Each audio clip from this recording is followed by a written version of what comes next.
nila ay empowered women. So, ayan! Excited na po ba ang lahat? So, palakpakan po natin sila. Wait lang. Special number Kami lang to. Okay. Before we start our surprise presentation, we would like to thank you all sa mga nag-stay at magsistay pa hanggang dulo. 7 years anniversary of KOK is indeed. For my life, I've been magto 2 years sa KOK and KOK changed me a lot. Very a lot. So, last July 11, thank you sa aming mga pastor at sa leader na nagkaroon kami ng Women's Fellowship wherein we have the voice. Nilabas nila kung ano yung pwede namin ilabas pa bilang kababaihan sa KOK. Kasi before kami dumating sa KOK, King of Kings is only have 5, 6 na mga babae. And indeed, nag-grow yun in multiply. Marami kami na dumating sa King of Kings. Dahil sa invite ng isa, nag-multiply ng 2, 3, 4, and 5 hanggang marami na kami ngayon sa mga lalaki. And indeed, on that night, nilabas namin yung aming mga pain sa buhay, yung mga secret na hindi dapat malaman ng mga kalalakihan.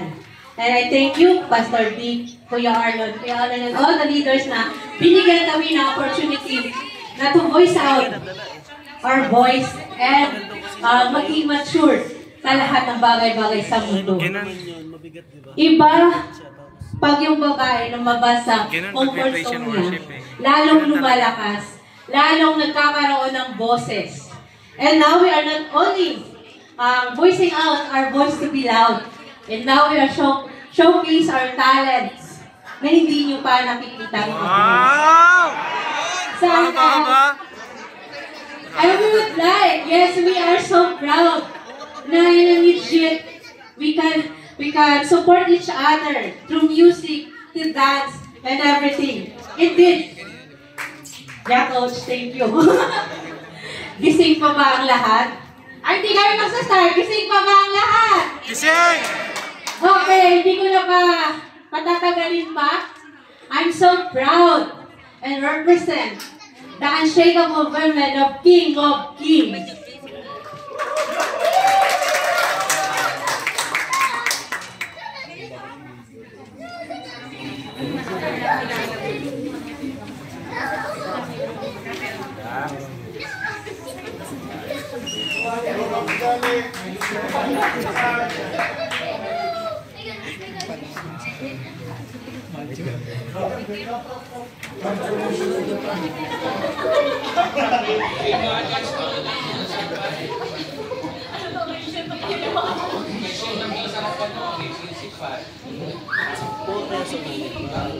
Kaya nga eh.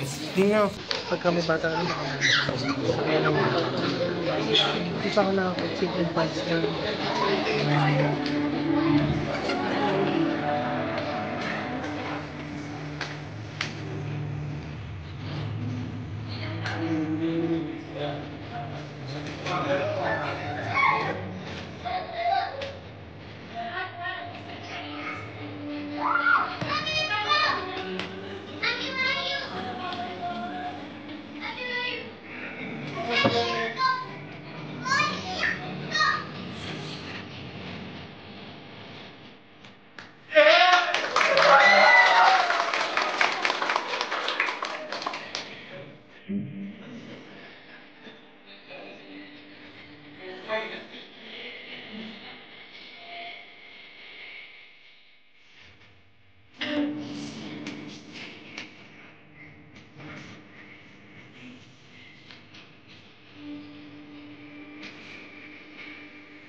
Aki, later.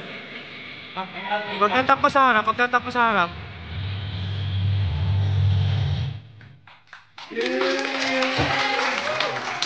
Okay, wait, there was more. There's more. Wait lang, isa-isahin lang natin. There's more pala, Indeed, guys. ang gagaling namin, di ba? Mag-part pa lang yan. But guys, I wanna share a short verse exhortation because I know this anniversary, 7th year anniversary is good for all, not only for women and women. I would like to share the verse na laging sinashare ni Kuya Arlen. I heard that how many times. Siguro nakakarinig na din kayo ng encounter ni Jesus Christ sa woman sa Samaritan. Bakit? Nagsagi lang kasi sa isip ko, bakit doon si Jesus Christ napadpad sa Samaria na yon? Bakit minit niya yung Samaritan woman na yon? And then, while I'm reading the book, I remember a passage the word na yung babaeng yon is very makasalanan. Indeed, pinili siya ni Jesus Christ na hintayin dun sa well na yon kahit mainit. Same as woman, hindi tayo perfect. Marami tayong pagkakamali, pero lagi tayong pinipili ni Jesus Christ. Kuya, ano po ng verse? I wanna share this verse, John 4, verse 13 to 14. I know, alam nyo to. It's about the living water. Na wherein, naghihingi tayo ng tubig araw-araw kay Lord. Yeah, that is the verse. But whoever drinks from the water that I will give him never get thirst again. Zoom yung projector. And in fact, the water I will give him will become a well of water, spring up with him an eternal life. Eternal life, living water, is the Holy Spirit na wherein ipuput in ni Lord sa atin. Marami dito sa ating mga kababaihan na bago natin na-meet si Jesus Christ, we are so very sinful, like a Samaritan woman. Pero gradually, binabago tayo ng pananaw natin sa buhay kasi araw-araw minimit natin si Jesus Christ sa well na yun. Because we are willing to partake the eternal life, the living water, which is the Holy Spirit na nandito na sa atin. Basta tanggapin na lang natin siya ng buong buo. We have a lot of mistakes in our life, like a Samaritan woman talaga.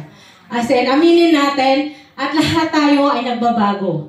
Lahat may pagbabago. Matagpuan mo lang si Jesus Christ sa puso mo at inuuna mo siya. Lahat i-fit in niya yun. Kahit makasalanan ka pa, ilang ulit ka pang madapa. Ganun din yung ginawa niya sa Samaritan woman. Na yung Samaritan woman na yun is naging first evangelize siya ng Samaria. Because of her, na natagpuan niya si Jesus Christ, pinalaganap niya sa buong Samaria na si Jesus lang ang makakasurvive. Si Jesus lang ang may salvation. At si Jesus lang ang makaka-fulfill na kung ano man yung mayroon sa atin. And now, this is the second part. Brace yourself. This is the new one.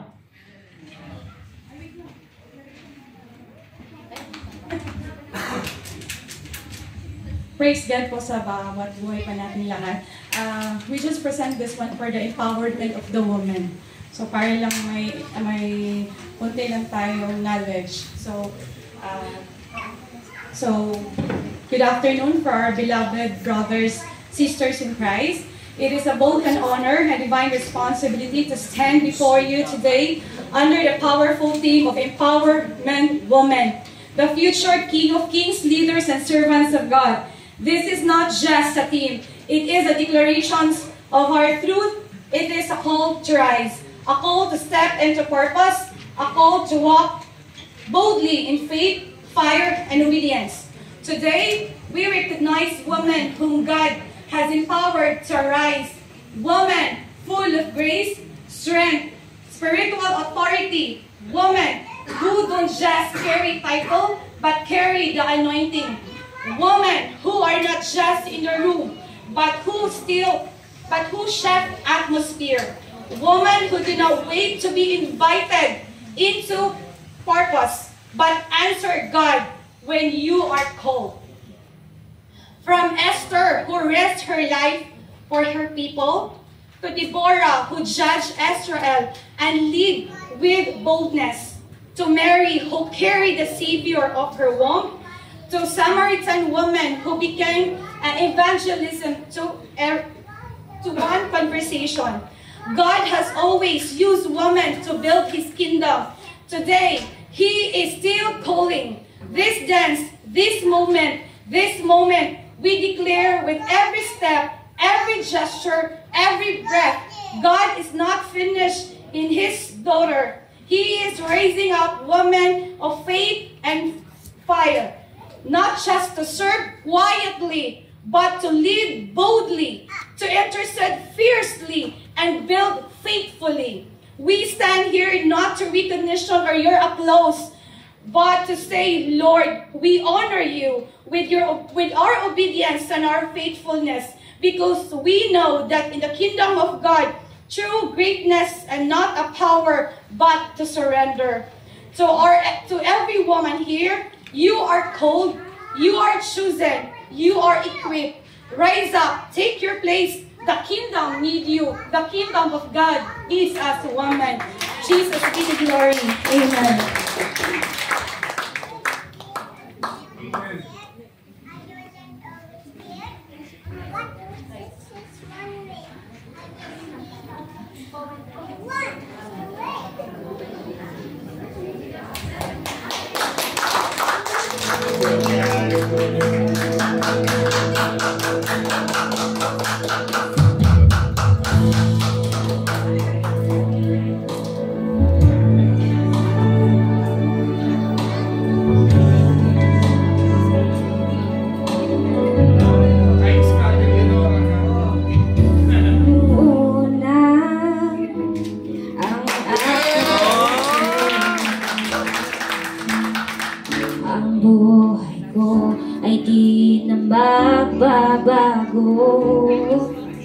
At kahit ano pang gawin, ako'y bumabalik sa maling gawain. Marami na akong sinubukan. Praise God! Ng halos ako ay sumuko na. Si Jesus ay nakilala.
Kasalanan ko ay pinatawa. Ginawa sa langit mo ay buti ng Diyos at ako'y kasalanan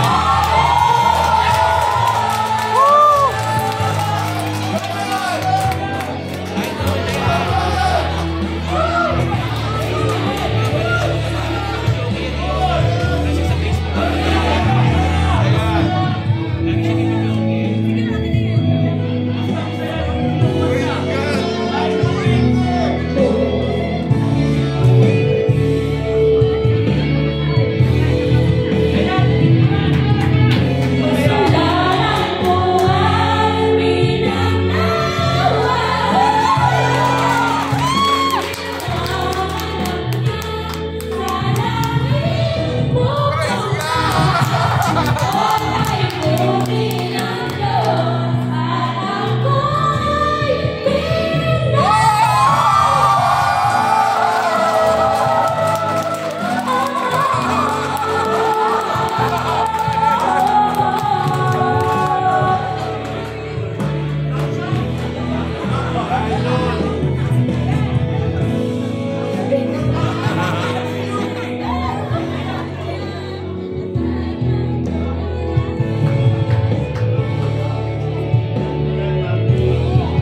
Ang galing Yuki! Kasalanan ko ay pinatawa.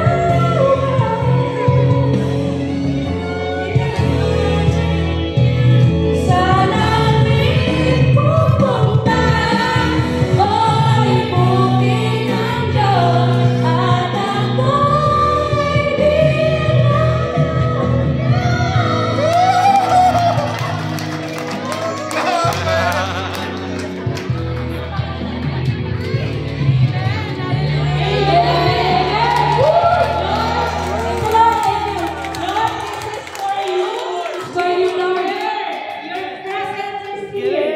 Amen! So, palakpakan po natin ulit yung ating mga magagaling na mga women